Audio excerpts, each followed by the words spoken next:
Amigos del portal Citerior, tengan ustedes muy buenas tardes, noches o días, depende de a qué hora que nos van a sintonizar.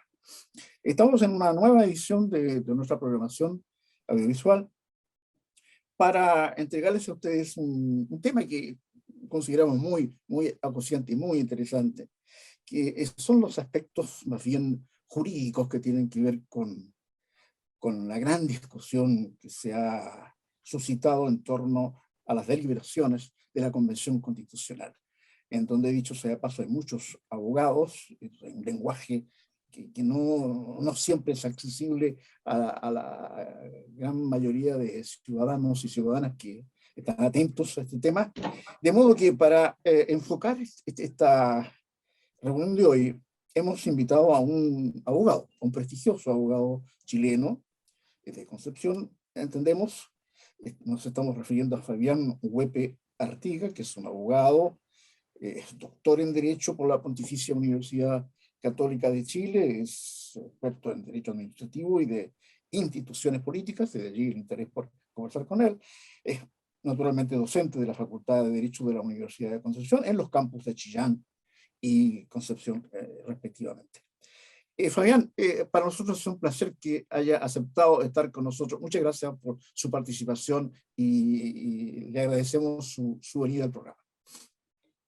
Bueno, muchas gracias, Paulino, por invitarme a este programa de Citerior y con todo gusto poder conversar sobre esta temática tan importante como es esta idea de nueva constitución. Exactamente. Fabián, mire, para entrar al área chica, estamos ya en un terreno más álgido de la discusión.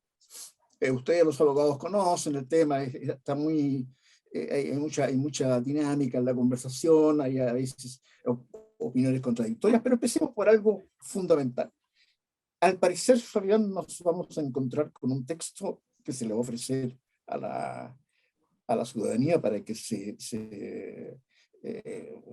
pronuncie en septiembre, tengo entendido, el 4 de septiembre,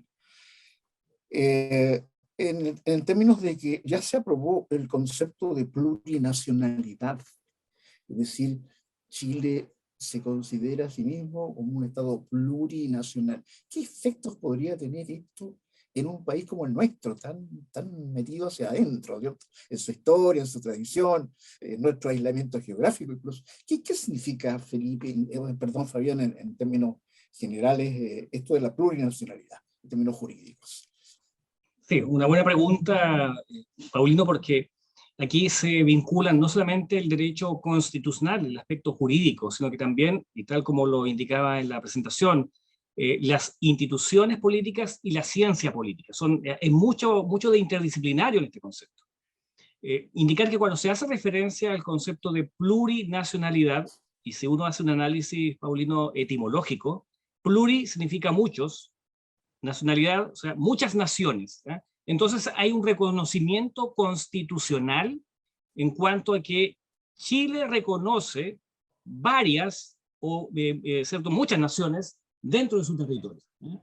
Y por lo tanto, si uno va a las normas de proyección constitucional, las que están en el borrador hoy día, se hace referencia fundamentalmente en este punto, Paulino, a pueblos indígenas. Cuando se hace referencia a que Chile es plurinacional, luego se hace un reconocimiento a 11 pueblos, y de hecho ahí ya hay un tema de precisión conceptual que quedará para el legislador o para la interpretación, porque se dice que son pueblos y naciones. Yo no sé si son pueblos o naciones o pueblos y naciones, ya empezamos los temas conceptuales, pero en definitiva, Paulino, para entrar en el tema, estamos hablando de reconocer a pueblos indígenas el carácter de naciones, por lo que se puede apreciar de la norma, es decir, como agrupaciones humanas que están unidas por vínculos que son materiales y espirituales, que le hace poseer características comunes que les permitan diferenciarse de otros grupos nacionales o tener conciencia de esas características, y en que además tienen la voluntad de conservar esos lazos de unidad. De tal manera que uno podría estimar que técnicamente esa proyección que se indica en la Constitución hace referencia a un conjunto de naciones dentro del Estado de Chile. Y para cerrar la pregunta, lo que la misma norma que está en borrador, yo me hago referencia a los borradores porque, paréntesis, claro, hay normas que están en comisión y otras normas que están en borrador. Yo estoy haciendo referencia al borrador.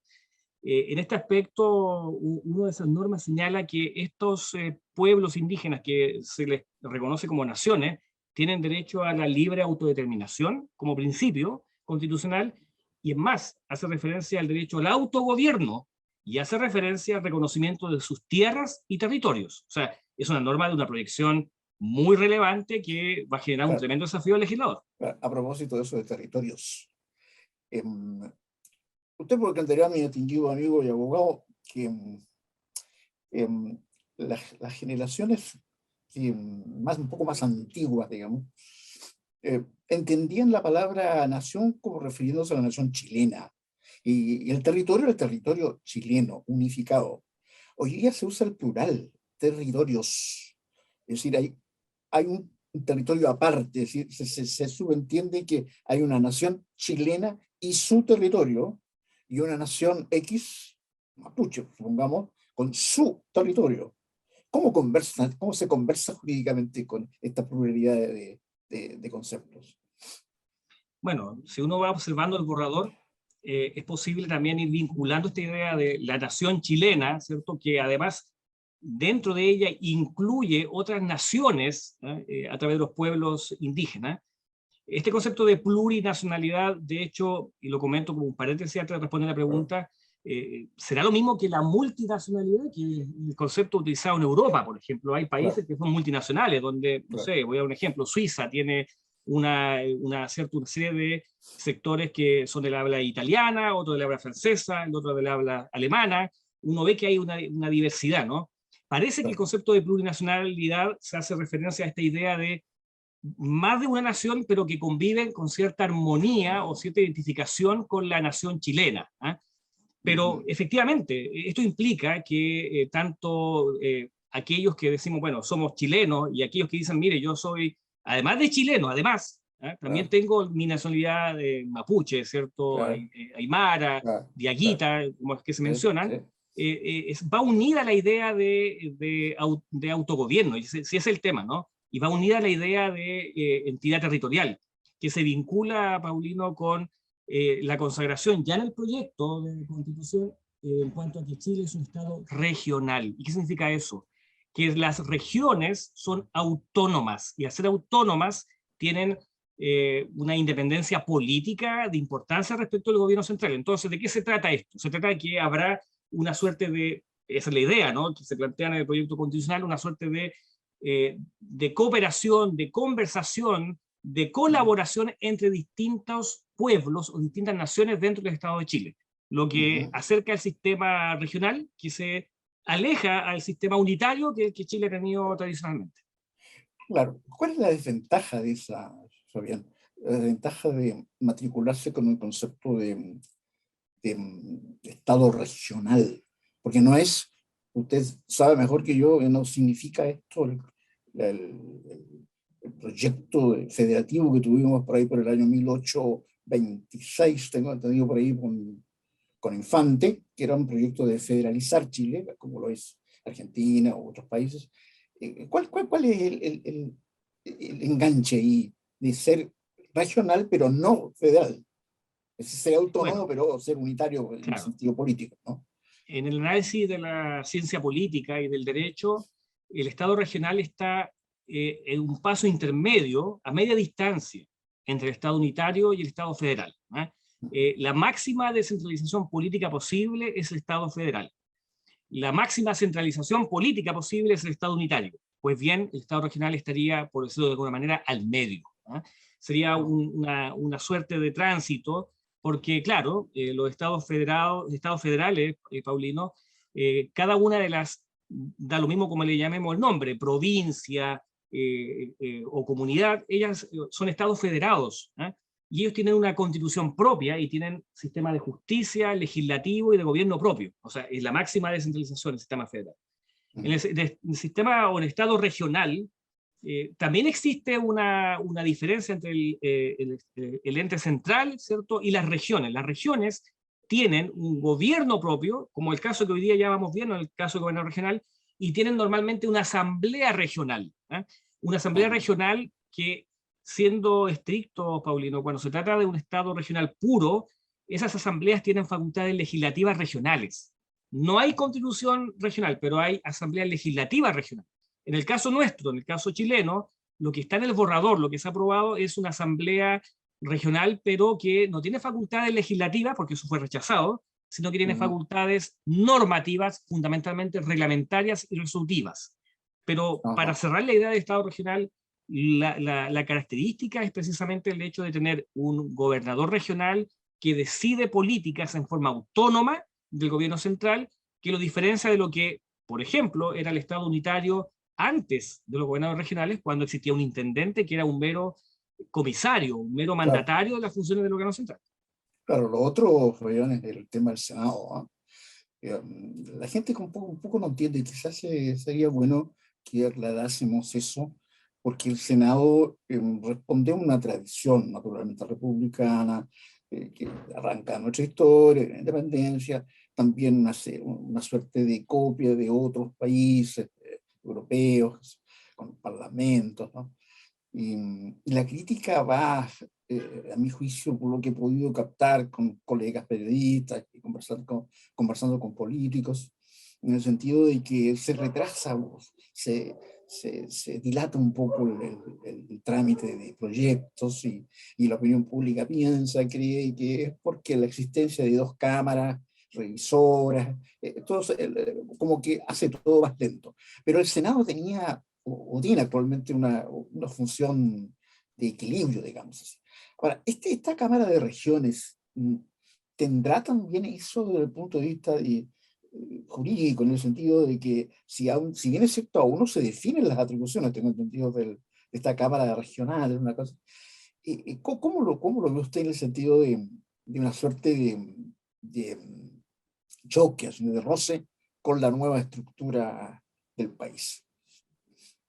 Bueno, eso yo lo respondo, Paulino, siempre acudiendo, como creo que debe ser, acudiendo siempre a las disciplinas del derecho, de la ciencia política, para responder estas preguntas, porque si uno ve la experiencia comparada, uno podrá apreciar que el unicameralismo, que es lo que se promovió inicialmente en la propuesta de nueva constitución, usualmente está vinculada a los regímenes parlamentarios, en los que hay un primer ministro, hay un gabinete. Y ahí eventualmente hay un sistema unicameral, hay algunos bicamerales, pero normalmente puede haber unicamerales, pero porque hay frenos y contrapesos de responsabilidad política entre el órgano legislativo y el ejecutivo. Ahora bien, cuando los regímenes son presidenciales, o sea, no parlamentarios, no hay primeros ministros, sino que hay un presidente de la República, como el caso en que está adoptando hoy día la convención, lo que la experiencia comparada ha establecido es que junto a ese presidente hay sistemas bicamerales. Sistemas bicamerales que se componen de una Cámara Baja y un Senado normalmente, que opera como freno y contrapeso porque los sistemas son distintos. Entonces, ¿qué sucede en el caso que estamos conversando? Que estamos vinculando de alguna manera dos sistemas, un hibridaje que puede ser complejo porque estamos utilizando un sistema presidencial, pero unicameral. Entonces, eso parece que en la experiencia no combina mucho. Y por lo tanto, frente a esa circunstancia surgió, luego, porque se intentó el unicameralismo, surgió la idea de generar una segunda cámara, pero eliminando el Senado. Yo a veces me lo planteo, Paulino, mira, el tema de los nombres, que pueden ser importantes por la tradición, yo estoy de acuerdo en eso, pero más que los nombres, lo importante es lo que hay es la sustancia, el fundamento de fondo que hay detrás. Aquí se quiso eliminar el concepto de Senado por el nombre de Cámara de las Regiones, no obstante que efectivamente hay unos estudios, ¿no? Esto es un tema que podemos conversar, pero hay estudios que demostrarían que el Senado realmente no ha sido un órgano que ha detenido proyectos de ley, no ha sido un órgano contrario al funcionamiento del sistema político. A veces uno se basa en impresiones, en prejuicios. No, es que mire, por lo visto, los análisis, tengo un colega en esa construcción que ha hecho un análisis para decir que fíjese que el Senado no es tal ente que entrabe las cosas. Claro. Entonces, pero bueno, había un interés en eliminarlo y ha surgido como un reemplazo esta Cámara de las Regiones. Pero ¿cuál es el problema? ¿Por qué hoy día esto no se ha aprobado todavía, Paulino? Todavía está en las comisiones, porque ha ido y va y vuelve porque se ha rechazado más de una vez. ¿Qué ocurre? Que efectivamente cuando se quiso establecer una Cámara de las Regiones, prácticamente no tenía facultades de contrapeso y frenos para el sistema político. Entonces, no sacó nada con cambiar el Senado por una Cámara de Regiones y al final esa Cámara no tiene ninguna atribución real o efectiva. ¿Y qué ocurre? Que estaríamos de facto teniendo un unicameralismo. Por eso que hoy día este tema sigue en discusión, y esperemos que la Cámara de Regiones tenga atribuciones que permitan generar mayor equilibrio en este sistema que une al presidente de la República por una parte, la Cámara de Diputados y Diputadas por la otra, que es la Cámara baja, por decirlo de una manera, y ver qué facultades se le va a entregar a la Cámara de las Regiones para ver si efectivamente genera un freno y contrapeso en este sistema político que al final del día es el núcleo de la propuesta constitucional. Claro, claro. Hay otro elemento también, Fabián, de que también provoca un poco de ruido, ahora desde el punto de vista más bien político, diría yo. Es el tema del rechazo, ¿no? Porque es posible un rechazo. Preguntó a un colega suyo, también muy distinguido de la Universidad Central, nos decía hace algunas semanas atrás, que él no se ponía en esa situación, digamos. Es posible, evidentemente que es posible un rechazo, está contemplado en los mecanismos que se aprobaron en el plebiscito de salida, pero decía él que le parecía absurdo porque si hay un 80% de la población que aprobó la redacción de una nueva constitución, sería muy difícil de que al final se le diera un portazo al proyecto. Ahora, en el caso y esa era la pregunta, en ese caso, se produce ahí una situación muy complicada, Fabián. Me gustaría que usted le dedicara un par de minutos a eso. ¿Qué pasa jurídicamente si ocurre lo que podría ser un rechazo o también de una aprobación muy mínima, con una ventaja muy mínima? Estamos hablando de un 49-51, que no es lo ideal, digamos. Pero ¿qué ocurre jurídicamente en ese caso? Bueno, en primer lugar, yo creo, Paulino, que no me parece tan difícil que haya un rechazo. Yo tengo algunas dudas. Primero porque, si bien es cierto, aquí yo no tengo antecedentes técnicos como para dar una respuesta más fundada, uno solo como observador se puede dar cuenta que el electorado es bastante dinámico, el electorado es bastante cambiante. Entonces, claro, 80-20 para la aprobación, pero resulta que después sé que es distinto. Paréntesis, cuando vamos a las presidenciales, no es la convención, pero cuando se va a las presidenciales, ¿cierto? Uno podría haber supuesto, ¿no?, que si el 80-20 era la aprobación, probablemente un gobierno de cambio también iba a ser en cifras relativamente similares, y eso no ocurrió. Ocurrió algo completamente distinto, ¿no? ¿Por qué digo esto? Porque me parece a mí que el electorado es muy dinámico. Como dice hoy día, ¿cierto? Lo que se dice que son muy líquidas, ¿no? Las decisiones, ¿no? Hoy día uno puede asegurar. Entonces, solo quiero poner en punto de duda, efectivamente, si uno dijera que es muy difícil que ocurra algo. Yo no lo tengo tan claro, porque habrá que ver el borrador, y en el borrador va a venir después seguramente un comentario, críticas, y voy a responder la pregunta, pero antes, brevemente, Paulino, plantear lo siguiente. El problema de la Constitución, del borrador de la Constitución, no es un problema cuantitativo, no es un problema de que si tengo 300 artículos, si 200 me parecen bien y 100 me parecen mal, entonces voy a aprobarlo porque tengo la mayoría de los artículos aprobados. No, es un problema cualitativo, es decir, podría tener 299 artículos que me gusten o que lo acepte, y basta que tenga uno que me parezca intolerable en una sociedad política para que gane el rechazo. O sea, esto es muy importante porque no se trata de un tema de cantidad de artículos, se trata de que efectivamente hayan fisuras que, si son de gravedad, pueden llevar al rechazo. Y eso es un tema que a mí me genera preocupación, por cuanto efectivamente, como dice el dicho, ¿no? ¿Cierto? La convención se ha ido ganando enemigos uno por uno porque en su afán, ¿cierto? En su afán de convencimiento, que es muy legítimo, yo no voy a hacer la crítica sobre eso, ha ido generando, por un artículo va perdiendo, voy a inventar, 5.000 electores, por otro artículo pierde otros 10.000, y así vamos sumando. Entonces, quiero decir que el escenario no me parece tan hipotético, tan claro, hipotético, ¿no? casi. No me parece tan claro. Ahora, dicho aquello, entonces pueden darse los tres escenarios. ¿ah? El escenario que haya un rechazo, es un escenario que puede ocurrir, ¿no? Yo creo que no hay que mirarlo en menos. ¿Ah? Claro. ¿Y qué Podría pasa ser el ahí? escenario que se dice el más probable, que gane el apruebo, pero el tercer escenario, el que señalas, Pablo, el escenario en que si gana el apruebo sea por un margen bajo, ¿no? Y eso obviamente, a ver, hay que distinguirlo desde el punto de vista jurídico y desde el punto de vista político. Desde el punto de vista jurídico, basta que se logre la mayoría y se tiene nueva ¿No? constitución. En lo jurídico no hay nada que discutir, pero Claro. en lo político vamos a tener el problema de la legitimidad, ¿no? ¿Cierto? De una legitimidad, un cuestionamiento sobre la nueva constitución, porque lo que uno esperaría, Paulino, uno esperaría el concepto de constitución, que es los grandes consensos, ¿eh? Los grandes acuerdos, pero si al final vamos a tener 60-40 o 55-45, va a ser una Claro, claro. constitución que va a generar un conflicto. ¿Y en qué va a terminar eso si ocurriera? Y este es el tema, ¿no? Que al final no vamos a generar una constitución estable, porque si hoy día se obtiene esta mayoría, no sabemos si en 4 años más habrá otra mayoría y en 4 años más otra mayoría, entonces vamos a ir de reforma a reforma, se coloca un artículo, luego se modifica por otro, después, y así estamos en una situación que no Claro. es conveniente para el país. Bueno, pero en el caso del rechazo, entonces, ¿qué pasa? Bueno, si hace el rechazo lo dice la propia constitución actual, ¿eh? Si Sí. gana el rechazo jurídicamente, mantiene, porque no se ha perdido, mantiene su vigencia la constitución del año 1980. O sea, en eso no hay La ninguna de duda. 2005, De hecho, hoy la de día la 2005, constitución de claro. 80 está. ¿Mm?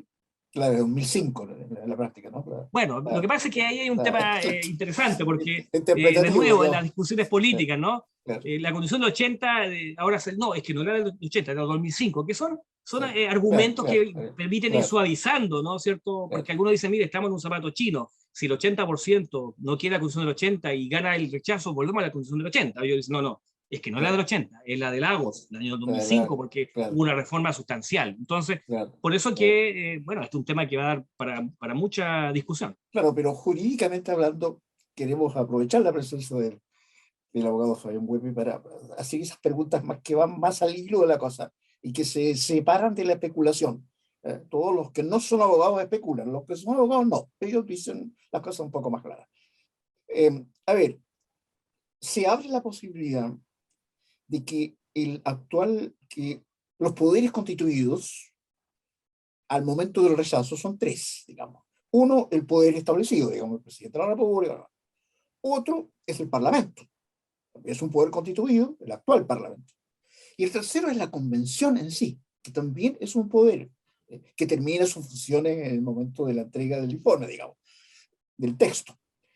Y se pudiese pensar ya en el terreno de la especulación jurídica de que estos tres entes, es decir, la presidencia de la República, o mejor dicho, el presidente de la República, el Parlamento y la Convención, en el caso de un rechazo, o incluso en el caso de una prueba, pero muy, muy, muy al filo, ¿no? Muy estrecho, llegasen ahí a una conversación o a una salida, siempre y cuando haya una ley que lo permita. No sé, en ese terreno, yo como periodista estoy especulando. Me gustaría que usted, Fabián, nos precisara más esa coyuntura.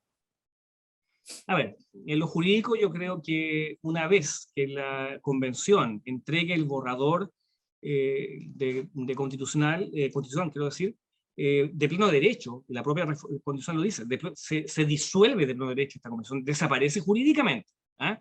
Por lo Bueno, tanto, yo creo que, siendo bien concretos, los actores que podrían resolver esta situación son el órgano ejecutivo y el legislativo. Y el legislativo, para ser más concreto, ¿ah? Yo creo que la convención como órgano desaparece, sin perjuicio que, por supuesto, podría tenerse en cuenta, ¿no? Lo que, del punto de vista político, cuál ha sido la intervención de esta convención, pero jurídicamente deja de existir. Por lo tanto, ¿qué puede ocurrir, Paulito? Puede ocurrir que si se diera el escenario, digo, no, yo no quiero pronunciarme de ninguno de ellos, cada uno tiene que decidirlo legítimamente en sus bueno, casas, pero si se bueno, diera el escenario del rechazo, no me sorprendería que antes de aquello ya hayan conversaciones para que el Congreso actual, que tiene la potestad también constituyente derivada, así lo denominamos cuando hablamos de la reforma constitucional, sean ellos, ¿cierto?, los que planteen frente a la alternativa del rechazo la posibilidad de tomar tal vez el proyecto que hizo la convención, tomar aquello que genere menos conflicto y a lo mejor generar una nueva reforma constitucional, y es más, si incluso yo he oído, ¿no? Esto es especulación, pero he oído hasta del proyecto de la Constitución de Bachelet que podría ponerse sobre la mesa en el caso de un rechazo. Entonces, yo creo que pueden surgir varias alternativas si es que este escenario aconteciera, pero por supuesto que estamos en el terreno de especulación. Claro, las especulaciones siempre no son muy buenas consejeras, porque cuando llegue el momento de determinar, de discernir, hay que basarse en hechos más concretos. Para cerrar un poco esta interesante charla, amigos, que hemos tenido con Fabián Huepe, abogado, doctor en Derecho por la Pontificia Universidad Católica y docente actualmente en Concepción. A ver, a un terreno más bien más espinoso, el tema que a uno le llega por diversas corrientes y que en la ciudadanía tiene algún tipo de ruido, de eco. Esto de la exacerbación de la paridad.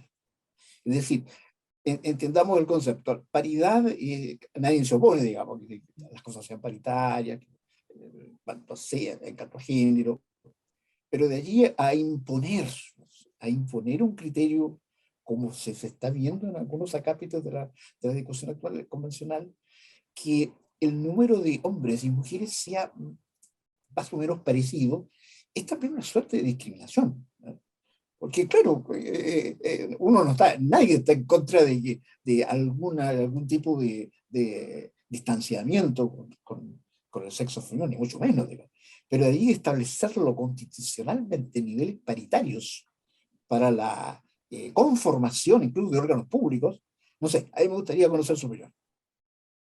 Bueno, este concepto de la democracia paritaria está instalada en muchos artículos del proyecto constitucional, Paulino. Yo creo que en ese punto, más allá de lo que uno pueda o no comentar a favor o en contra, digamos, está tan instalado, ¿eh? Que esa es una cuestión que va a trascender en todo el sistema, ¿eh? Y no solamente la idea de la paridad como la estamos conversando, porque hoy día los sistemas electorales van a decir, mire, si tenemos dos hombres o tres hombres y una mujer, va a tener que salir el hombre para que entre las mujeres sean dos y dos. Y esto puede jugar a favor o en contra, porque podría ser Claro, también al revés, ¿no es cierto? Que sean claro, tres mujeres, claro, un hombre, pero van a tener que ser dos hombres. Entonces es un claro, sistema que va a exacto, jugar exacto. para todos los lados. Y a eso hay que sumar también, Paulino, y eso está en la Constitución, ¿cierto? También habla de los escaños reservados para los pueblos indígenas, ¿eh? Los pueblos originarios. Por lo tanto, es una cuestión que se ha ido instalando con mucha fuerza en el proyecto constitucional. Es más, y aprovecho de comentarlo, se comenta en el proyecto de constitución, que es el borrador, ¿no? La idea de la igualdad sustantiva, ¿eh? Un concepto nuevo, ¿cierto? La igualdad sustantiva Ajá, que no estaba en la constitución. Y esa igualdad sustantiva es aquella que habla de la igualdad de trato, ¿cierto? Y tratar de incluir, dice, a los grupos, dice, históricamente oprimidos, dice, o aquellos, claro, ¿cierto? Incluso se habla de la igualdad de trato, perdón, la igualdad sustantiva de género, ¿eh? En tanto, ¿cierto?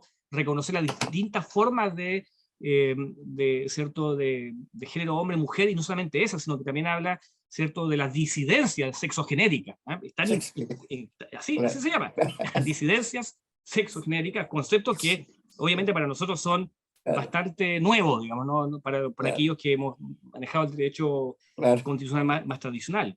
Igualdad sustantiva. Igualdad Tema, sustantiva, ¿no? tema para mí esta noche, meter a conceptualizar sobre lo que eso significa, pero eso es muy rico en materia que se abren discusiones muy profundas, Fabiana, muy profundas sobre lo interpretativo del concepto este. Me acordaba un poco, Fabián, de un filósofo que dijo que en filosofía el que filosofa tenía que crear conceptos, crearlos, ¿no? O sea, no manejarse con los actuales, sino crearlos. Quizás en muchos convencionales también existe ese afán, ¿no? De crear conceptos, por, creando realidades a través de ellos. Bueno, es muy interesante.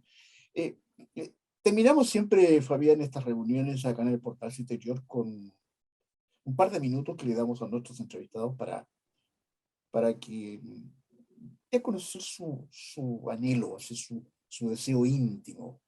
Usted es un profesional joven, abogado, tiene mucho camino por delante, se abren nuevas perspectivas para el país, sobre todo desde el punto de vista de la nomenclatura jurídica. ¿Cuál es su anhelo? ¿Cuál es su deseo que ocurra en el plano en que usted domina, el derecho, la juridicidad? Y sobre todo en términos de esta nueva constitución. ¿Cuál es su anhelo íntimo? Mira, Paulino, yo siempre he pensado, ¿cierto?, que un proyecto de una constitución técnicamente es un nuevo pacto social. Y ese pacto social debe reunir ciertas condiciones para que sea un pacto razonablemente válido. ¿Ah?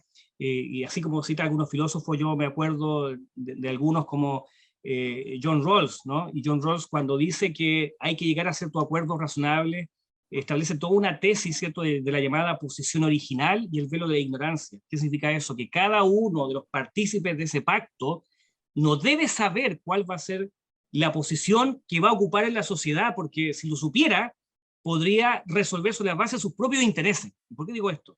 Porque esas son las cuestiones que me preocupan a veces en la convención, cuando veo que más que el bien común general, más que los grandes consensos, más que los grandes acuerdos en los cuales una persona de izquierda y de derecha, del lugar que sea, ¿cierto?, llegan a decir, mire, esto me identifica. ¿Eh?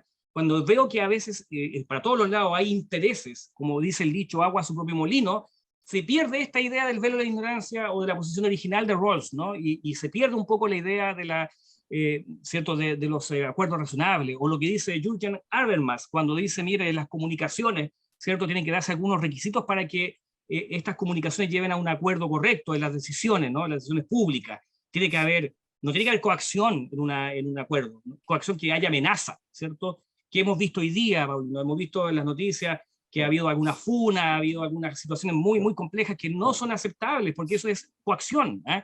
Segundo, que haya igualdad de información, o sea, que se escuche, que se oiga a todos.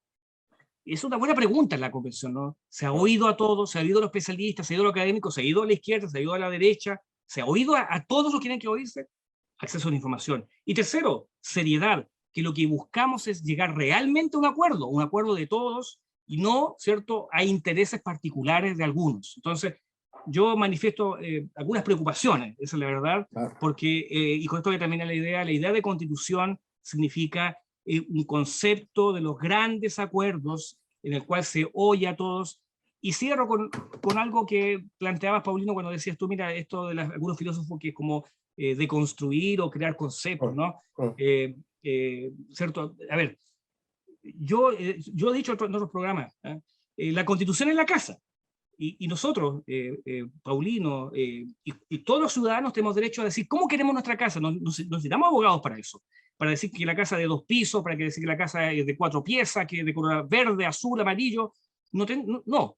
Pero cuando se construye la casa, Paulino, tengo que llamar al arquitecto, tengo que llamar al ingeniero. O sea, la bajada técnica no la puedo hacer yo puedo proyectar la idea. Y es más, y cierro esto, tampoco puedo crear en el patio la Torre Eiffel, tampoco puedo poner en el segundo piso una cascada de oro, porque el arquitecto y el ingeniero me van a decir que no tengo los recursos económicos para construir esa especificidad que quiero construir en la casa. Entonces, yo doy el ejemplo de la casa, porque efectivamente la idea es de todos, pero la bajada técnica y los recursos económicos es una cuestión, una cosa es lo ideal y otra cosa es lo real. Una cosa es lo querible y otra cosa es lo posible.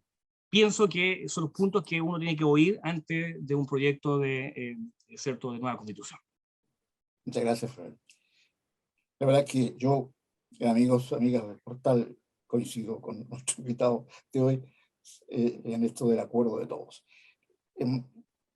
Fabián Huepe Artigas, abogado, doctor en Derecho, muchas gracias por haber aceptado nuestra invitación en estas entrevistas que hacemos en el portal Exterior para un poco satisfacer la curiosidad de nuestros amigos que están tanto en Chile como en el extranjero, siguen nuestras transmisiones, con gente que quiere lo mejor para el país, desde diferentes ópticas, en este caso del derecho. Muchas gracias, Fabián, por vuestra participación. Gracias por invitarme.